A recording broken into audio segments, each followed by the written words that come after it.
আমরা একসাথে Argentina versus চিলির একটা ম্যাচ দেখলাম, কিন্তু আমি Brazil fan by the way.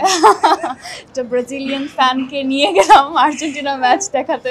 খুব ভয়ে ছিলাম যে যদি এখানে আজকে আর্জেন্টিনা হেরে যায় তাহলে আমাদের মান সম্মান থাকবে না। মেহজাবিন আপুর সাথে ট্রাভেল করে it's really nice. It's because she is very punctual. আমাদের কোনো জায়গায় যাওয়ার জন্য মানে I am also kind of the same, so আমাদের মাইন্ডসেটটা অনেক সিমিলার।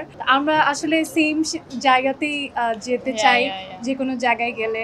শপিং ওই একটু অ্যাডভেঞ্চারের জায়গা থেকে মানে আমরা এক্সপ্লোর করা এন্ড লাইক মাইন্ডেড মানুষ যখন আসলে একজন পেয়ে যায় অ্যাজ আ ট্রাভেল পার্টনার, তখন আসলে প্ল্যান করাটা অনেক ইজি হয় এবং মোমেন্টস গুলো এবং পুরো ইভেন্টটাই মেমোরেবল হয়ে যায়। So we have had the chance of creating some I have had a lot of memories with you. So yeah, we have good and funny memories. Last হচ্ছে আমরা একসাথে একটা ম্যাচ দেখেছিলাম। ও ইয়া হ্যাঁ আমার মনে হয় ওইটা আমাদের মানে কোর মেমরি আসলে। আমরা একসাথে আর্জেন্টিনা ভার্সেস চিলির একটা ম্যাচ দেখলাম, কিন্তু আমি Brazil fan by the way.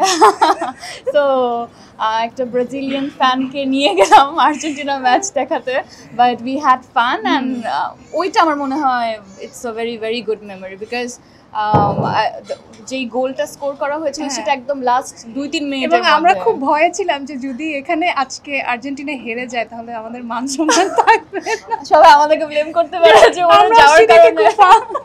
এই ধরনের উদ্যোগ আরো অনেক আগেই লঞ্চ হওয়া উচিত ছিল, বিকজ এখন যে দ্রব্যমূল্যের বাজার আমরা সবাই জানি যে অনেক চড়া মূল্যে, স্পেশালি যেগুলো ইম্পোর্টেড প্রোডাক্টস সেগুলো অনেক দাম দিয়ে মানুষের কিনতে হয়। সেই জায়গা থেকে যদি একটা পাইকারি প্রাইসে মেম্বাররা পারচেস করতে পারে তাহলে এটা তাদের জন্য সাশ্রয়ী হবে এবং তাদের বিজনেস মডেল অনুযায়ী যদি অনেক সাবস্ক্রাইবার হয় তখন তাদের জন্য আসলে লাভজনক হবে। So it's a win win situation for both the party. So এটার জন্য আসলে অনেক কাস্টমার রিটেনশনও দরকার। তো আশা করছি যেহেতু কেবল নতুন উদ্যোগ, সামনে ওদের মেম্বার্স যত বাড়বে তত আরও বেশি প্রোডাক্ট ওরা ডিসকাউন্টে প্রোভাইড করতে পারবে। আমার কাজের ব্যস্ততা হাউস উইক নিয়ে আমরা কাজল আরিফিন অমিত ভাইয়ের একটা শুটিং করছি, আমি আর অপূর্ব ভাইয়া। ইনফ্যাক্ট ওরা এখন শুটিংয়েই আছে বরিশালে, সো আমি এটা শেষ করে চলে যাব, শুটিং জয়েন করব।